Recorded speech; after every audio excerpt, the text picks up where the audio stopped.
right, welcome into this presentation catered towards future educators or current educators that are just looking for a more or some more useful tips or guidance with ways to teach their students with having them retain more information. Today's topic will be about enhancing learning through metacognition and specific strategies for elementary educators, a guide for elementary educators to integrate metacognitive strategies for enhanced student learning and retention. Big emphasis on the retention part. So jumping right into it, what is obviously metacognition? Metacognition is the ability to think about one's own thinking. It encompasses self-awareness and self-regulation, allowing learners to understand their learning processes and to adjust strategies for better outcomes. So in shorter terms, metacognition is when anybody, but where our focus would be as educators, our students think about their own thinking. So the process of thinking and them thinking about how they got to it, or how they got to a solution. Why metacognition matters in education? It's a very important topic. Enhances student learning outcomes, very big benefit here. So research shows that students who engage in metacognitive practices achieve higher academic performance as they become more aware of their learning goals and strategies. So just by having students set these goals and figure out the strategies within metacognition, it will end up helping them achieve a higher academic performance. That's what it's saying there. Promotes self-directed learning.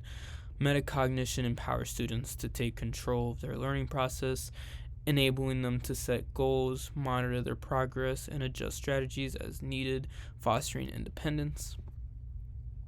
Encourages critical thinking, which is a really big one that'll tie into pretty much all of their courses as they continue to grow as learners. So encourages critical thinking and problem solving skills. By incorporating metacognitive strategies, students enhance their ability to think critically and solve problems effectively, equipping them with essential skills for the future. Understanding the science of forgetting. So I really wanted to incorporate this within this presentation for educators because I think that as educators, it is super important for us to become a resource for students. And in order to become a resource, we must first ourselves understand what we are teaching them and also be able to inform them. So in this case, we're kind of talking about the science of forgetting, and more specifically, I kind of want or would like for teachers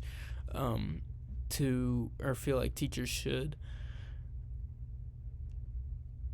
teach their students about the science of forgetting, because then it makes them aware that they're not doing as good on their exams or tests. And this could be like, you can add this whenever you feel like, you had a summative assignment come up or some sort of assessment in which students didn't really do well on. Then you can incorporate this as a resource and be like, hey, like, it's not technically your fault as to why you're not doing so well or so hot on these assessments.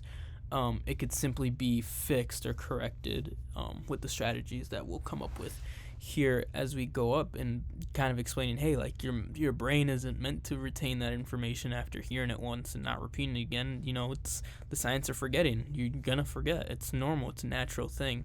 Not only does this make the environment of the classroom a more open and free environment, but it also allows students to feel comfort and allows them to have space for growth.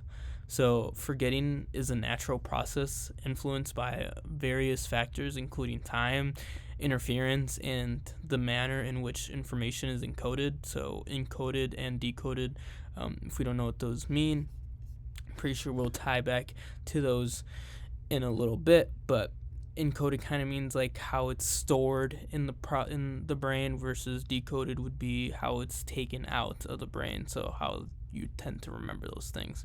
Understanding these concepts allows educators to implement strategies that enhance memory retention and improve learning outcomes for students. So that kind of just summarizes what I went on about there earlier. The role of memory in learning. So understanding different types of memory is essential for enhancing teaching strategies and fostering effective learning. So some quick little statistics here, or interesting facts, is 20 seconds. So duration of short-term memory typically retains information for about 20 seconds without rehearsal. So that means you probably don't remember what we kind of started with, which that's okay if you don't. But technically, you only retain what I said at the beginning of this presentation for about 20 seconds because we haven't gone over it again, which was metacognition, as a quick reminder. 90%, so retention rate of long-term memory. So we have in our brains, we have a short-term memory and a long-term memory. We're focusing here on the long-term memory because this will better help us teach our students, or help our students with assessments. If we're doing a lot of summative assessments and formative assessments, they need to kind of learn how their long-term memory works. So information is more likely to be retained in long-term memory through meaningful connections. This can mean if you assign something and you kind of allow the student to make that assignment personalized, then they can always go back to it because it's now stored in their long-term memory. They have that deep, meaningful connection with it. And then 7 plus 2, which is 9. So capacity of working memory can hold up to 5 to 9 pieces of information simultaneously for processing tasks. This basically means, teachers, please do not just throw a cajillion words onto a Google slide and expect your students to, be able to retain every single piece of information there, when realistically we can only, as humans, process about 5 to 9 pieces. So just keep that in mind the next time you make your lesson plan or make your slides presentation, just to kind of narrow down, put the important things there, and kind of just retouch on those as you go through your lesson. Information on retrieval strategies. So these are some strategies that you can tell your students, or you can learn and kind of practice within the classroom. Spaced out repetition. Spaced repetition involves revisiting information at increasing intervals, which helps to strengthen memory retention over time. This technique is particularly useful for long-term memory learning, allowing students to effectively recall information before it's forgotten. This, I cannot reiterate enough, should be incorporated in many aspects of the classroom and lesson plans, and even more within units of a lesson. These units tend to be long, especially, I know, in math and other areas where you have big chapters and those units have a lot of information. My biggest suggestion is taking this into your own hands, allowing your students to learn how important it is to not just cram everything. And I know, as a student myself, being told that, hey, cramming everything last minute before your exam isn't going to really help you. But we as teachers can help them combat that by adding forms of repetition within the classroom. And I know this, can be hard depending on how spaced out your lessons are, or how much time you have, which is a weakness to this, of course. Everything has strengths and weaknesses, and I would say this is a weakness. Time constraint is a very important weakness to keep into mind with all of this information. But I would say incorporating forms of small, maybe point, and I'm saying pointless because we're not attributing points to these assignments, that have a bunch of repetition in it would better help your students retain that information. This could be Kahoots, so maybe do a Kahoot each time at the end of the week that covers what you learned that week, and not just that week but previous weeks for that unit, so that way it keeps on coming up over and over. Doing any sort of group work, where I know we have done in our own classroom, kind of you teach, I listen, I comment, I add kind of thing. So one student would teach what they learned, the other student would listen, rehearse it or re-say it, what they heard, and then add any comments or add anything else that they think that they missed. So I think this is a very important thing to add. Keep that in mind. Retrieval practice. This also kind of ties with the last one. Retrieval means to be able to go back and get, or to go within the brain and bring back into your memory. So that retrieval practice is the act of recalling information from memory, which enhances learning and retention, encouraging students to test themselves on the material they have learned, solidifies their understanding, and identifies areas that they need to review. This goes into a other topic that I will also touch on, but this kind of also encourages metacognition, because these students are able to think about how they're thinking and also now go back and review and kind of see where they need more help. Retrieval practice, this can be, and my favorite example is flashcards. Having students maybe create a set of flashcards a week out before the test. This will help them be able to work on the retrieval process within their brain. But I would also encourage, when you encourage these students and give this idea of flashcards, for them not to just practice it on their own, but to have another student there, because sometimes I know as students we lose motivation if we start getting a bunch wrong and we start to just say, yeah, I know that, actually I just forgot, and that doesn't really help with the whole process of retrieval. Using mnemonic devices. So mnemonic devices are memory aids that use associations, patterns, or acronyms to help students remember information. These techniques can simplify complex concepts into more digestible formats, making learning both effective and enjoyable. I couldn't say this enough for history teachers or for any sort of big chunk teachers. My favorite thing to recommend here would be, and if you don't know what mnemonic means or mnemonic devices, I would say a song that goes with the topic that you are teaching, and for students what they are learning, creating kind of just this jingle or this song that goes along with it to keep it fresh in their memory and easy for them to retrieve. That's what it's kind of getting at. Any sort of thing where it's I can't think of an example right now at the top of my head, but I know we did one back in high school, when I was in high school, on the civil rights, it might have been one of the civil rights acts, and we created a song to just keep it within our memory, and I remember restating it while I was taking the test, and it helped a lot. So this is a big important one. Techniques for fostering metacognitive awareness, implementing effective strategies to enhance students' understanding of their own learning processes. And I want to see it. Yep, and it does go deeper in. So planning phase, equip students with tools to set goals and organize their learning activities effectively. This is very important. We want to set up our students for success, and by doing that, all students need to be on an equal, equitable playing field. So if these students don't have those tools, they're already starting off on the wrong foot, and as educators, we need to kind of get them on that track, and then allowing them to set reasonable goals. And reasonable meaning, we want goals because it helps with motivation, but we don't want unrealistic goals that will end up deteriorating that motivation that they have. So we can I like the example of having kind of a reach goal, a realistic goal, and then kind of a easier goal. That way, you can kind of work towards one, and it's more achievable and allows motivation to still be within the classroom for students to be able to learn. Self-monitoring phase, so guide students to assess their understanding and progress during tasks, fostering accountability. This kind of speaks for itself, allowing students to kind of think about their thinking and think about why they're thinking that sort of way, and also allowing them to kind of assess where they are in that process. Very important.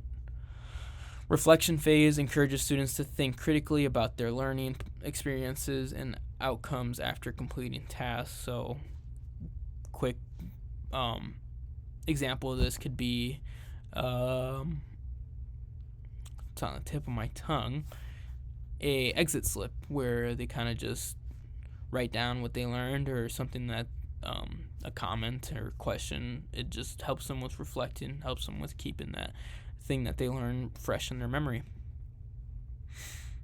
Practical tips for teachers. So this is where we're catering this towards teachers and specific elementary educators. So encourage self-questioning techniques. So this I can best give an example for math. If you ask the students to ask them, hey, how did you get this answer and how do you know it's correct? Allowing the students to be able to go through that process of explaining and in a way teaching it better helps with their engagement, not only in the classroom, but also helps with students' learning process and with retaining information. Integrate, think, pair, share activities. This is amazing. We in our own classroom, do a similar thing where we do rock, paper, scissors. Winner would, and I said this earlier, would restate what they learned, kind of that sort of deal. And then the person that lost that rock, paper, scissors would then rephrase or re-say what that person said in kind of a teaching format. Model metacognitive strategies regularly.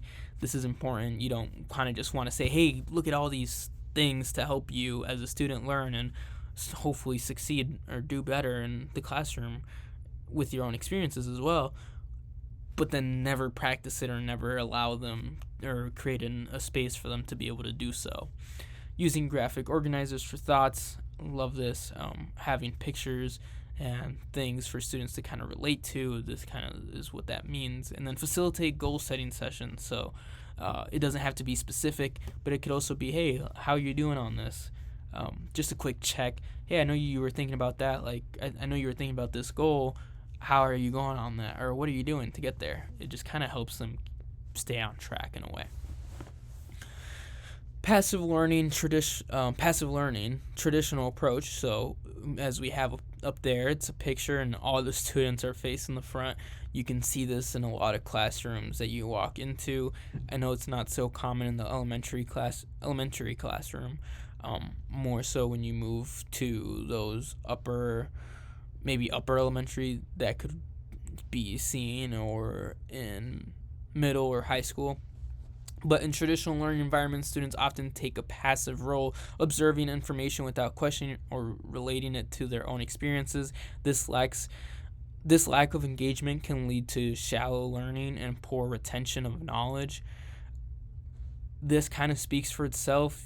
You don't kind of just want to be the center of attention up front at the classroom. You want students to be able to create meaningful connections and take what they need from that lesson for their learning, and that way they can build those connections to what they learned, leading to better retention of the information. So instead we have active learning, which on the right picture we have a group of students, or a class, I would say, and you have that group working with the teacher on a reading, but you also have their areas and they're all in groups. They're not separate. They're not facing one place. They're all facing each other, allowing for connections with other people. This kind of allows for that like autonomy and things like that, allowing them to feel like they have a sense of control in what they're doing and who they're sitting by. Very big here. Conversely, when students actively engage in self-reflection, they assess their understanding, identifying gaps in their knowledge, and making connections to their prior experiences. This process enhances their learning, promotes deeper understanding, and fosters a sense of ownership over their education. So kind of back to that autonomy where they kind of feel like they have control and feel like they can do something with what they're learning. Will only enrich their learning process even more. Case studies.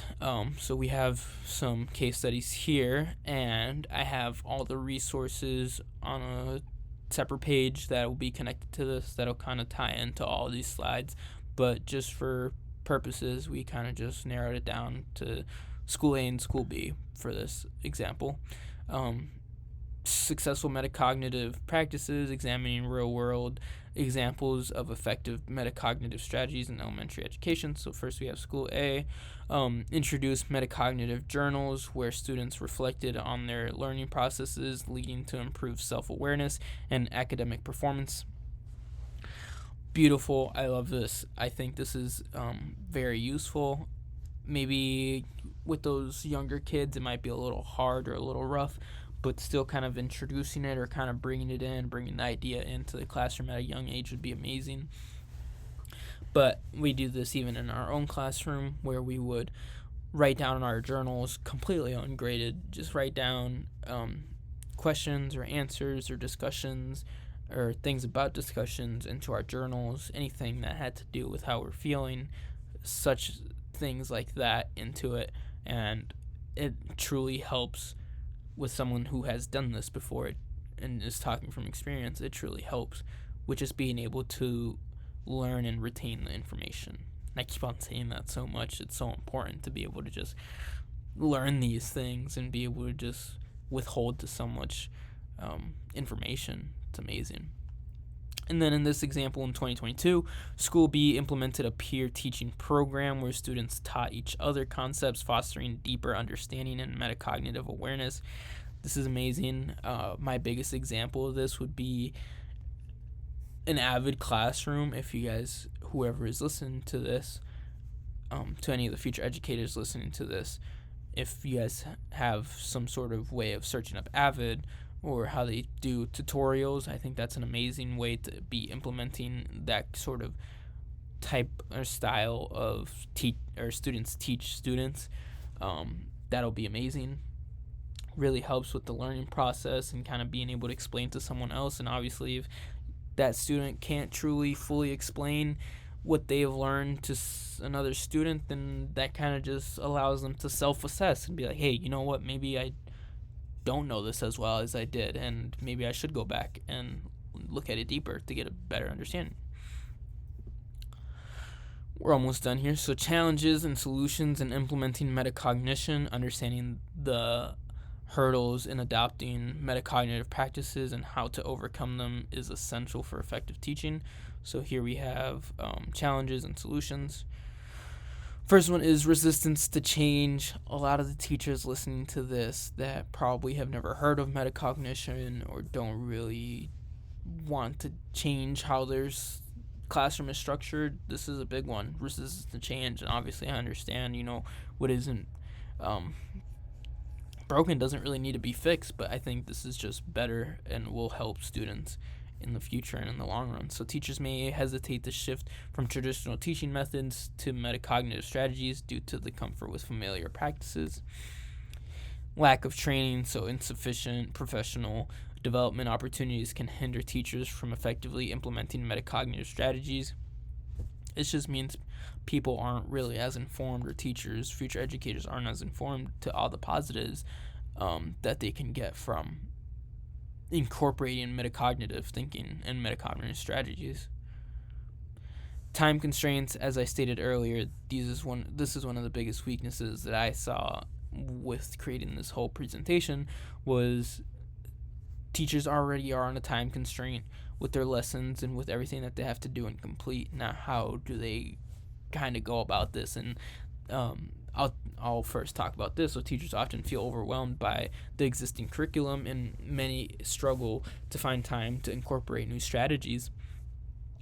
My biggest tip and solution to this would be, don't make it its own thing. Make it something that you incorporate maybe 5 minutes a day. That's all it has to be. Insufficient resources, so limited access to materials or tools for teaching metacognition can prevent effective implementation. This is also a really big weakness. If you don't have the resources or don't have the knowledge, it's kind of hard to do this and be able to implement metacognitive thinking and be a resource to your students. Student engagement, so some students may be resistant to engaging in self-reflection or metacognitive activities, viewing them as additional work. And this is where us as educators kind of struggle, I would say, with knowing if, do we put a point value to these informal assessments or formative assessments, I should say, or what, because we don't know if the students are going to do it. And I think just kind of making it a short thing where you kind of show that the benefits outweigh this whole thing about it being extra work is kind of what you want to reiterate. In conclusion, the future of metacognition is in education. So as we move forward in education, integrating metacognitive strategies will enhance students' ability to learn independently and adaptively. By fostering metacognitive awareness, teachers can cultivate a generation of lifelong learners who are equipped to navigate complex information and challenges. Basically saying, allowing your students to think metacognitively and teaching them to think metacognitively, so to think about their own thinking and to learn about these strategies and learn about, the sciences behind their brain and how their brain is working. It's only going to better improve the students' future as learners in the long run. And just a quick quote. So, the more we know about our own learning, the better we can teach others. Kind of just a metacognitive quote.